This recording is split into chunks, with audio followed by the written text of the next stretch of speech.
एका जनार्दनी पूर्व पुण्य फळले श्री गुरु भेटले ज्ञानेश्वर. ज्ञानोबारायला ते गुरु म्हणायचे, त्या अभंगातून दिसतं. मग त्यांच्या गुरुच अर्थात माझ्या सद्गुरूचं मी स्मरण करतो आहे, ज्यामुळे ज्ञानोबारायांच्या कृपेने हा अभंग त्यांच्या अपेक्षेप्रमाणे सोडवला जाईल. श्री गुरु सारिखा असता पाठी राखा इतरांच्या लेखा, कोण करी राजयाची कांता काय भीक मागे, मनाची आजोगे सिद्धी पावे, कल्पतरू चळवटी जो कोणी बैसला, काय वाणी त्याला सांगी जोजी, राजयाची कांता काय भीक मागे, मनाची आजोगे सिद्धी पावे, ज्ञानदेव म्हणे तरलो तरलो आता धरलो गुरु कृपे, राजयाची कांता काय भीक मागे, मनाची आजोगे सिद्धी पावे.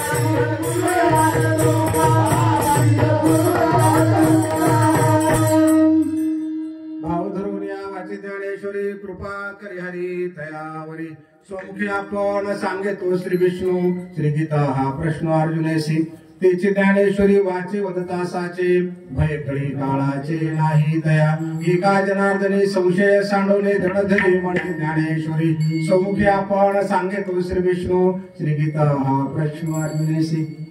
कीर्तनाच्या प्रारंभी विनंती आहे, काही लोक बाहेर उभे आहेत मंडपाच्या, कारण संप्रदायाचा नियम आहे, तर आत येऊन बसावं, नाहीतर मग आपल्या मनाला वाटेल तसं ठरवावं. सर्वनाचे विषय बैसावे येऊने साम्राज्य भुवने सुहे नांदे. नामदेव महाराजांनी सांगितले श्रवण करण्यासाठी समोर येऊन बसावं. ज्ञानोबा असं म्हणतात, वक्ता तू वक्ता नव्हे श्रोते नवेन, श्रोताने वक्त्याचा संवाद झाला पाहिजे. आता देही स्वावधान तुम्ही बोले विद्याने बोले नजरचे चेष्टे सूत्राधीन यंत्र.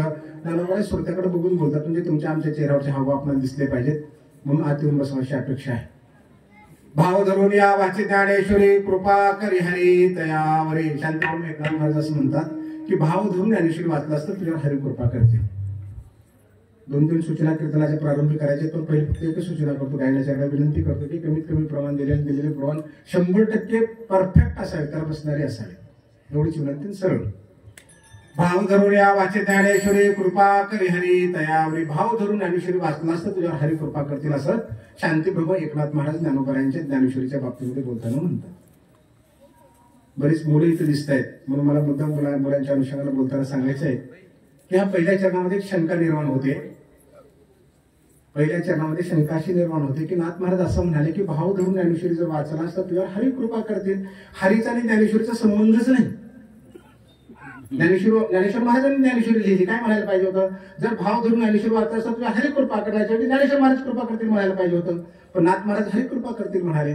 मी मुलांचा उल्लेख एवढ्यासाठी केला की आपली मुलं काय करतात, परीक्षेतून घरी येतात आणि म्हणतात आई पेपर फार सोपा गेला, बाबा पेपर फार सोपा गेला, पप्पा पेपर सोपा गेला, आणि मार्क कमी पडतात. का कमी पडतात, कारण त्या प्रश्नपत्रिकेतल्या प्रश्नातला काना मात्रा उपार इनोटेड कामा किंवा व परंतु हे बघत नाहीत. उगा मोठं वाचायचं, भरभर लिहायचं, पळत यायचं घरला आणि सांगायचं, मार्क कमी पडतात. अभंग सुद्धा तसंच आहे. नाथ महाराजाच्या मोठं उत्तर द्यायचं आणि अभंग कीर्तन संभायचं असं नव्हे, खूप बारीकीने बघायचं, कारण अध्यात्मामध्ये शब्दाला नव्हे संतांच्या अक्षराला किंमत आहे, अक्षराला.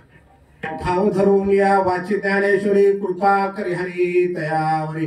ज्ञानेश्वरी भाव धरून वाचलास तर हरी कृपा करतील. नाथ महाराज असं म्हणतात, मी एक संसारिक माणूस आहे, अल्पबुद्धी आहे नाथांच्या समोर, पण माझ्या अल्पबुद्धीला असं सुचतं की हे प्रमाण चुकले असं मला वाटतं.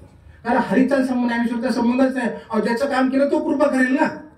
माऊली ज्ञानेश्वर ज्ञानोबारायांची ज्ञानेश्वरी ज्ञानोबारांनी कृपा करायला पाहिजे. पण माझी शंका फक्त लक्षात ठेवा, आपण दुसऱ्या चरणात गेल्यानंतर बघणार आहोत. सर्वांनी शंका लक्षात ठेवा. आपल्या लेकरांना पण मला हेच सांगायचं की सिलेबसच्या बाहेरचा पडला आणि अभ्यासक्रमाच्या बाहेरचा पडला आणि प्रश्न म्हणून पेपर अवघड गेला. अभ्यासक्रमाच्या बाहेरचा नसतो. जर अभ्यासक्रमाच्या बाहेरची प्रश्नपत्रिका होती तर बाकीच्या मुलांना मार्क कसे काय जास्त पडले. याचा अर्थ तुला फक्त सिलेबस कळला नाही, याचा अर्थ मला अभंग कळला नाही. नाथ महाराजांची चूक करण्याचं सामर्थ्य माझ्यात येऊच शकत नाही, किती जन्मात येऊ शकत नाही. पण माझी शंका आहे पण आपण ती शंका कायम ठेवू. भाव धरून या वाचे ज्ञानेश्वरी कृपा करी हरी तयावरी. भाव धरून ज्ञानेश्वरी वाचायला सांगितला. पहिल्या चरणातला फक्त भाव शब्द कळला की चरण सोपं आहे. फक्त भाव धरून ज्ञानेश्वरी वाच, हरी कृपा करतील असं नाथ महाराज म्हणाले. भाव म्हणजे काय? भाव म्हणजे आवड, आपुलकी, प्रेम, बरोबर आहे, श्रद्धा, भक्ती. भक्तीनं कर, श्रद्धेनं कर, आवडीनं कर, आपुलकीनं ज्ञानेश्वरी वाच. समजा आपल्याला वाटलं की भाव कशाला म्हणावा, आवड कशाला म्हणावी, आपुलकी कशाला म्हणावी, श्रद्धा कशाला म्हणावी, भक्ती कशाला म्हणावी, हे अवघड शब्द वाटतात आध्यात्मिक दृष्ट्या. आपण खेडेगावातली माणसं. यंदा सोयाबीनला भाव नाही, कापसाला भाव नाही, तेलाचे भाव वाढले. म्हणजे एखाद्या वस्तूची बाजारातली किंमत म्हणजे त्या वस्तूचा भाव, बरोबर. असंच म्हणायचं ना आपल्याला. चालेल, हा अर्थ घेतला तर ज्ञानेश्वरी वाचायचे ना, किंमत करून वाच. लक्षात आलं? किंमत करून. व पारायणला बसायचं, पानं पलटायचे. महाराज व्यासपीठावरचे 9व्या अध्यायाच्या 17व्या वर असतात, ते जातात 25व्या वर, तिसरं जातं 30व्या वर, नुसतं बोटं फिरवतं, बाजूच्या विचारतो कुठे चालले, ते तिकडे बघतो, हे इकडे बघतो, त्याला सापडत नाही, ह्याला सापडत नाही. कारण का? भाव नाही. भाव नाही. नुसते बोटं फिरवले तरी चालते, पण त्यांच्यासोबत तरी चल. पारायणाला व्यासपीठावर बसलेल्या महाराजांच्या सोबत तरी चाललं पाहिजे. पण फार अवघड जातं. 50 बसात फक्त एकट्याचाच आवाज निघत राहतो, बाकीचा निघत नाही. आता ते भावनेनं वाचतात का नाही मला माहित नाही, टीका नाही करायची, पण त्याला पर्यायच नसतो ना, कारण सगळे त्याच ऐकत असतात, बरोबर आहे ना. पण भाव असावा. भाव धरून या धरायला सांगितलाय. भाव म्हणजे किंमत करायची आपल्याला, धरायला सांगितलं. आता आपलं कीर्तन चालेल, मी असं म्हणालो या महाराजांना, अहो महाराज माईक पडेल, तुमच्या खिशातला मोबाईल पडेल, मोबाईल पडेल. उठेल उठेल म्हणतात, उड्या मारतात. मी काय म्हणालो, अहो महाराज तुमचा मोबाईल पडेल पडेल. तुम्ही सगळे हसाल का? अहो त्यांच्या खिशात मोबाईलच नाही पडणार, कडू नये, बरोबर आहे. तर मी या महाराजांना म्हणालो, महाराज मोबाईल पडेल पडेल. अहो ते धरतील. लक्षात आलं? धरण्यासाठी असावं लागतं, पडण्यासाठी असावं लागतं. नाथ महाराजाला 100% खात्री आहे, प्रत्येकाकडे भाव आहे म्हणजे आहेच. लक्षात आलं? प्रत्येकाकडे भाव आहे, फक्त तू धर. तुम्हाला निर्माण नाही करायचा, आपल्याला भाव निर्माण नाही करायचा. आहे तुझ्याकडे, तुझं आहे, तुझं पाशी परी तू जागा चुकलाशी, 100% तुझ्याकडे, फक्त तू धर. आता मी मुलांचंच उदाहरण घेतलं मुद्दाम. कारण एवढ्या लांब कीर्तनाला 8 ते 10 मिनिट कीर्तन कुठेच करत नाही. काही लोकांना आश्चर्य वाटलं असेल 8-10 काय वेळ दिला. कारण पहिल्यांदा तुमच्या गावात आलो म्हणजे माझी वेळ 7 ते 9 असते. फक्त लेकरांसाठी आलो तुमच्या, की माझ्याकडे बघून माझा ऐकून जर एखादा लेकर, एखादा तहसीलदार झाला, PSI झाला, डेप्युटी कलेक्टर झाला, तुम्हाला खूप आनंद वाटेल. तेवढ्यासाठी मी त्याला आलो. भाव धरायला.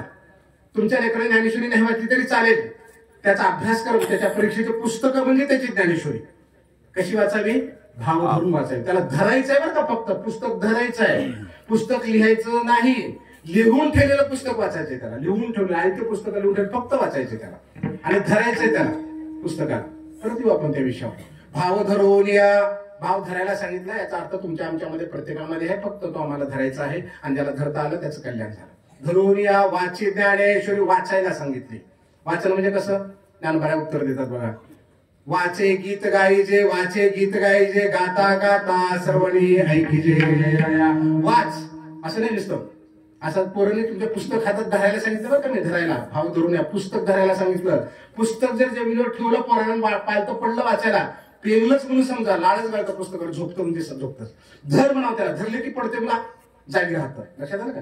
धरलं की पडतं म्हणून जागी राहतं. जमिनीवर टेकवलं हे टेकतं ते. धरून वाचायचं, धरून वाचायचं पुस्तक. लग्न करताना 25, 10, 5, 11 फेऱ्या घालतात. हाताला धरून घालतं, बायकोच्या गाठ बांधून घालतं आणि सोडून बघ, सोडून बघ म्हणतं 6 महिन्यात, सोडून देईन बघ.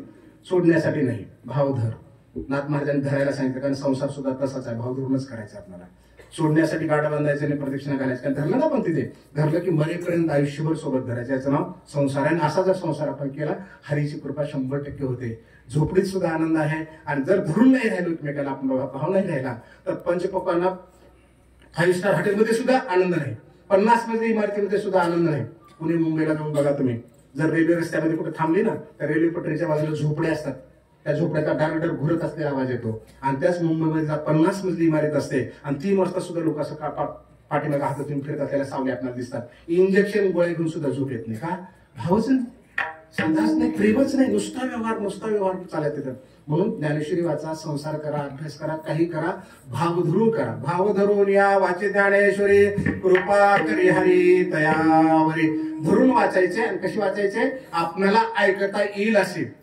जेव्हा आपण गुणगुणत अभ्यास करतो, वाचतो, तेव्हा आपल्याला ऐकू येतो, झोप येत नाही. आणि मनातल्या मनात शांत वाचायला सुरुवात केली, जमिनीवर पुस्तक ठेवून, की 100% झोपतं ते. ही वस्तुस्थिती आहे. काही गोष्टी आपल्याला म्हणून दाखवाव्या लागतात, ऐकू घालाव्या लागतात. आपल्याला ज्या माणसाला ऐकता येतं त्या माणसाला अभ्यास चांगल्या प्रकारे करता येतो. मी तर असं म्हणत असतो, इतरांप्रती भाव नाही धरता आला तरी चालेल, कारण भावाचा अर्थ काय पाहिला आपण? भक्ती पाहिलं, प्रेम पाहिलं, श्रद्धा पाहिली, आवड पाहिली. ज्या माणसाला स्वतःवर प्रेम करता येतं, पुन्हा तारीख नाही का, ज्या माणसाला स्वतःवर प्रेम करता येतं तोच माणूस दुसऱ्यावर प्रेम करू शकतो. ज्याला स्वतःवर प्रेम करता येत नाही तो दुसऱ्यावर प्रेम करूच शकत नाही. आणि सुरुवात कुठून झाली पाहिजे? आपल्यापासून सुरू झाली पाहिजे, आपल्यापासून. आणि देव सुद्धा तसाच आहे. भावेन देव नकडे दिसंदेह गुरुविनानुभव कैसा कळे, भाव गळ्याकडे येरविनाकडे करतळियाकडे तैसा. फक्त भाव लागतो. थोर प्रेमाचा भुकेला हाची दुष्काळ त्याला फक्त प्रेम लागतं. कार्य पुण्या प्रेमी मातलासी उभे केले विठ्ठलासी, ऐसा कैसा रे धीट मागे भिरका विलीवीट, युगे झाली 28 अजूनही काय मनसे बैस. फक्त प्रेमाची ताकद आहे बरं का, फक्त प्रेमाची ताकद आहे. आणि संसारामध्ये ज्या माणसाला सगळं प्रेम करता येतं, स्वतःवर प्रेम करता येतं, त्याचं जीवन अतिशय आनंद असतं, अतिशय आनंद. संसार आनंदानेच करायचा आहे. आपण कुणावर चाललं माहितीये का तुम्हाला? ज्ञानोबरायावर. ज्ञानोबरायाने सुद्धा संसार केला, त्रैलोक्याचा संसार केला. अवघाची संसार सुखाचा करेन आनंदे भरेन ते लोक. त्रैलोक्याचा संसार केलाय, भाव धरून केलाय, आनंदाने केलाय, सुखाने केलाय. म्हणून आपल्याला नवरा बायकोचा, लेकरा बाळांचा, माय बापाचा, सासू सासऱ्याचा, अर्धा लोकांचा संसार सुखाने करता आला पाहिजे, आनंदाने करता आला पाहिजे. याचंच नाव परमार्थ आहे, याचंच नाव कीर्तन, याचं नाव हे आहे, प्रवचन आहे. अहो 30-30 वर्षात तुमचा सप्ताह किती वर्षाचा आहे? 5 वर्षाचा सप्ताह आहे. गावातले काही भांडणे मिटले का? भावाचे तरी बांध फोडायचे, विहिरीच्या पाण्याची मिटले का? झाडाचे फायदे मिटले का? अहो सगळ्या भावाचे भांडे नाही मिटपायचं. मग कशाला सत्य करतोय आपण? विचार करायला पाहिजे. त्याच्या सुरू दुरुस्त होण्यासाठी जाऊ ना आपण ना. किती भाग्यशाली होत आपण माहिती आहे का? आपल्यासारखा भाग्यशाली कोणीच नाही. देवाने आम्हाला काय दिलं? अरे तू फक्त भाव धर, तुझ्याप्रती तुझ्यात भाग्यशाली कोणीच नाहीये. आम्हाला कळत नाही आम्ही किती भाग्यशाली आहोत. तुमच्यापैकी कोणाला जर वाटतं असेल की भगवंत आम्हाला भाग्यवंत ठेवलं नाही, आमच्याकडे काही दिलं नाही, असं असेल तर हात वर करा. मी तुम्हाला सांगतो की तुमच्यासारखा भाग्यवंत दुसरा कोणीच नाही. फक्त आम्ही बघतच नाही आमच्याकडे. तुमचं वय किती असेल? 30 वर्ष, बरोबर आहे. तुमचं 40-45 असेल. फक्त कल्पना करा बरं का, ताई तुमचं 40 असेल. फक्त कल्पना करा की भगवंताने काय दिलंय. भाव धरा म्हणतोय मी तुम्हाला. आपल्याप्रती फक्त भाव धरा, प्रेम करा, स्वतःवर, लेकरा बाळावर, संसारावर प्रेम करा. आणि त्याच्याशिवाय मजाच नाही जीवनामध्ये. फार मोठी ताकद त्याच्यामध्ये. म्हणून भाव धरून करायचंय सगळं. तुमचे वय विचारले मी तुला, 30, 40, 35 वर्ष तुमचे वय आहे. फक्त मी तुम्हाला आठवण देतो, तुमच्या वयाच्या बरोबरीचे, प्रत्येकाने आठवण करा, तुमच्या वयाच्या बरोबरीचे किंवा तुमच्यापेक्षा वयानं लहान असणारे फक्त तुमच्या ओळखीतले किती लोक मेले? अपघातात मेले, कोरोनात मेले, आजारात मेले, तुम्ही आत्महत्या केली, मेले का नाही सांगा? तुम्ही मेले का? तुम्ही जिवंत आहात ना? भगवंताने तुला जिवंत ठेवले, यापेक्षा दुसरं काय द्यावं देवाने तुला? मेला असता काय? करोडोपती माणसं मरून गेले, काय करणार त्या प्रॉपर्टीला घेऊन आपण?